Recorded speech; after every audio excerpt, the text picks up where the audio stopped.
Hello, thank you for coming back to continue on our prayer journey during this Lenten season as we are listening to Sister Teresa of Avila and Juan on his journey to find Jesus, basically through prayer. And from the last times that we have gotten to view these videos, we know that the castle is beautiful and looks like it's formed out of glass or diamonds and is super shiny. And outside of that castle, if you remember back to the beginning of the story, there were people walking around and nobody really paying attention to it. And Juan was kind of confused about that. And Sister Teresa just gently reminded him that, that is your castle that is inside of every person. So those other people, they don't really notice or care or want to go inside because it is of no interest to them. But Juan was interested because it was his castle, little did he know, that would be led into. And in the last part of our story, we heard that Sister Teresa helped Juan enter through the gate. So this time we are going to continue our story. I'm going to remind you of how the last chapter ended, and then we're going to go into the next room. So our last chapter ended with this bit of information. So it says that at last, at the end of a tunnel, he, meaning Juan, could see something glimmering. Its glow lit up the doorway to another room. What could it be? Juan discovered that it was a suit of armor. How beautiful! It looks like real armor of a very important knight, he exclaimed. You will need it in the next room, Sister Teresa explained. So now into the second room, it's titled The Dragon's Lair. Teresa helped Juan put on the suit of armor. The boy was amazed at how light it was.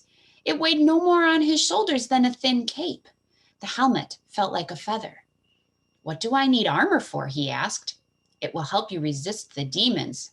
Behind this door, Teresa warned Juan, all hell will join forces against you in an effort to make you leave this castle.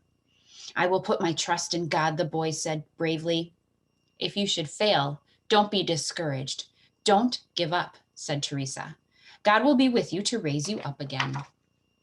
Juan lifted the steel sword that barred the doorway. As soon as he pulled the weapon away, the door swung open with a loud creak, and the boy found himself face to face with an immense dragon. The beast, its body covered in red and black scales, sized up the two intruders with its amber eyes. Terrified, Juan took a step back. The monster spread its wings and, rising up to its full height, spit out flames of fire. Despite his fear, the boy stood his ground. Thanks to his armor, the flames felt like nothing more than a warm breeze. He brandished his sword under the nose of the monster, trying to make him run away. Unimpressed, the dragon seized Juan like a twig and sent him flying into a corner. Juan scrambled for his sword, but with one swat of his claws, the dragon struck the little knight back to the ground. Juan rolled on his side and leaped to his feet. Teresa handed him a lance. Faster than lightning, he lunged at that dragon with all his might. Struck right to the heart, the beast swayed before collapsing to the floor with a crash. And trembling from head to toe, Juan approached the slain animal, and the boy's mouth dropped open. Suddenly, it was not a dragon lying at his feet, but rather his own faults, an ugly heap of anger, bitterness, and laziness. Unable to move for just a moment, Juan stared at the faults and prayed a silent prayer of contrition, telling God that he was truly sorry for each one. With that, he stepped past the hideous beast and left his stained armor at the entrance of the third door. Then he pushed it open. So that's the end of the second room. Pretty intense. Juan met up with the dragon, which turned out to be all of the things that kind of, harbor inside him. It said that it was his own anger and his bitterness and his own sometimes laziness. And I think we all have a little bit of that sometimes. Sometimes we're mad about something that happened or didn't happen, or maybe we don't particularly care for somebody at a particular time. And sometimes we can be just plain lazy, kind of like being a bump on a log. So I invite you now to find the picture of your interior castle that you had drawn last time. And this time I want you to add a dragon. What does your dragon look like?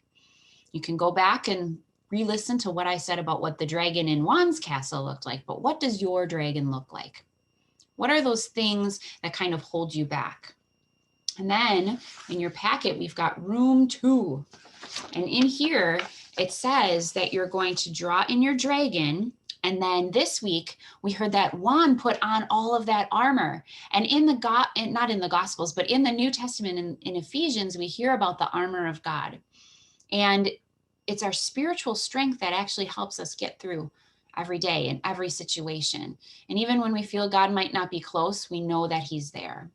So some of the activity is writing about different ways that you can use the pieces of armor. And then there's I like pictures. So here is a picture that you can color. Okay. And if we listened, our prayer this week is going to be the Act of Contrition. Now, if you've ever prepared for or participated in the Sacrament of Reconciliation, this prayer should be super familiar to you. But if you're not there quite yet, this is a prayer that we can pray where we're asking for forgiveness. We're admitting that we've done things that are wrong, and we hope and we try to not do them again. So the Act of Contrition prayer that we use is actually in your booklet as well. So you're invited to pray that every day and get a little bit better at that and realize that not everything we do is perfect and we aren't always in the right. Sometimes we make mistakes, and that's okay. God forgives us and loves us no matter what. So I invite you to pause the video here to take care of your dragon, and as well as maybe looking through those pieces of armor and maybe filling in one a day. So if you pause the video, and when you come back, I will show you pictures from this chapter about the dragon's lair. Okay, so here we go. I shall show you what we've got here. So here's Juan in some armor. And remember, Sister Teresa was with him as well. So this is her helping him out there a little bit. He doesn't have as much armor on as you have in your packet. But so if you remember back to the description of the dragon in the reading that I did, here is a full picture of what Juan's dragon looks like. Pretty ferocious looking, if you ask me. So next time, we're going to journey a little bit deeper. We're going to get a little closer to Jesus, and we're going to see what else Juan is going to learn along on his own prayer journey with Sister Teresa. So thank you for joining me, and I will see you next time.